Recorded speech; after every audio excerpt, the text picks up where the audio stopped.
घोसी की जनता आज अपने विधायक की अंतिम विदाई कर रही है। जी हां, घोसी विधानसभा सीट से समाजवादी पार्टी के विधायक सुधाकर सिंह की असामयिक मृत्यु हो गई। लखनऊ के मेदांता हॉस्पिटल में सुधाकर सिंह ने अंतिम सांस ली।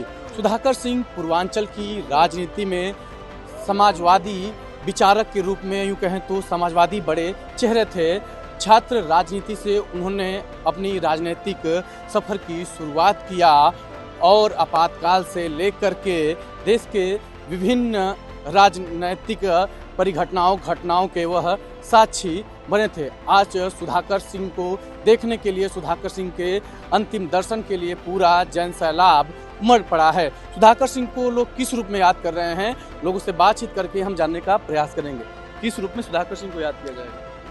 सुधाकर सिंह यहाँ का बहुत ही लोकप्रिय नेता थे और लोगों का मसीहा थे, गरीबों का, अमीरों, तमाम साथियों का। ये घोसी के लिए एक तरह से आप क्या कहें, उनके लिए तो कुछ इतना पीड़ा है कि अब कहने में भी असमर्थ हैं। जो उनके समर्थक हैं और जो उनके चाहने वाले लोग हैं इस समय काफ़ी पीड़ा में हैं। फिलहाल आपको मैं दिखाऊंगा जो उनकी अंतिम यात्रा आ रही है। यह जो रथ सजाया गया है, उनका जो शव यात्रा निकल रहा है, इसके साथ हजारों की भीड़ चल रही है और करीब यह 3 किलोमीटर से शव यात्रा चल रहा है और उनके कार्यालय तक लाया जा रहा है। जो उनका गृह निवास था उससे ला करके यहाँ पर उनके शव यात्रा को इसी कार्यालय पर लाया जा रहा है और यह वह कार्यालय है जिसको सुधाकर सिंह अपना कर्मभूमि मानते थे और उनके चुनाव में यह कार्यालय काफ़ी वायरल हुआ था। सुधाकर सिंह ने एक बयान दिया था कि हारब तब्बो जीतब तब्बो निबिया की पेड़वा के नीचे में मिलेंगे।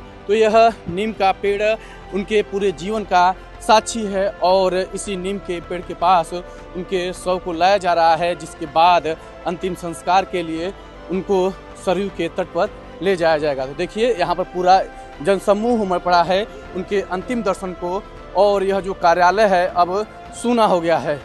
सुधाकर सिंह से जो मिलने वाले लोग थे, जो क्षेत्र की जनता रहती थी, यहीं पर आती थी। सुधाकर सिंह से अपने कामों को लेकर के, अपने सुख दुख के समय में लोग यहीं पर आते थे। और देखिए यह सुधाकर सिंह का जो कार्यालय है वह पूरी तरीके से सन्नाटा में पसरा हुआ है। पूरा यहाँ का जो माहौल है वो गमगीन है।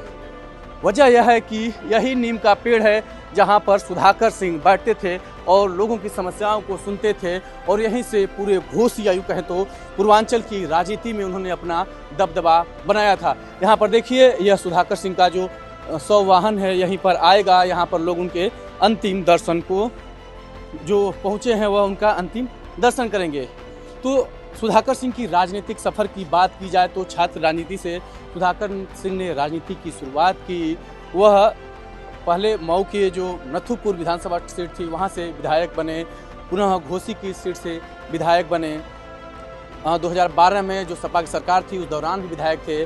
17 में सुधाकर सिंह चुनाव हार गए।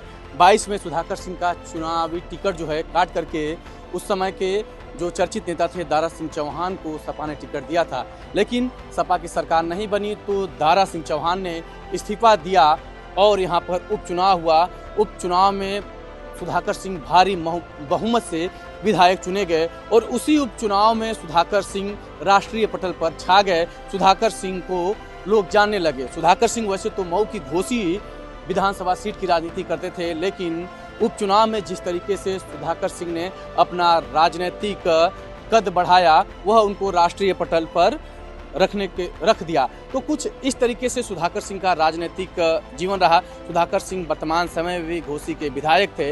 अब घोसी की जनता अपने विधायक को विदा कर रही है, वही जनता जिसने बढ़ चढ़ के वोट दिया और सुधाकर सिंह भारी बहुमत के साथ लखनऊ पहुंचे थे। पुनः देखिए यह जो उनका शव है यहाँ पर लाया जा रहा है और इसी नीम के पेड़ के नीचे रखा जाएगा, क्योंकि यह नीम का पेड़ सुधाकर सिंह के पूरे राजनीतिक जीवन का साक्षी बना और आज अंतिम वक्त पर भी नीम के पेड़ के नीचे सुधाकर सिंह आ रहे हैं।